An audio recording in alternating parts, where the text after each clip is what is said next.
you reattach your cheese drawer in a Whirlpool refrigerator.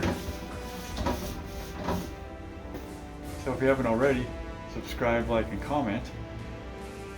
And yeah.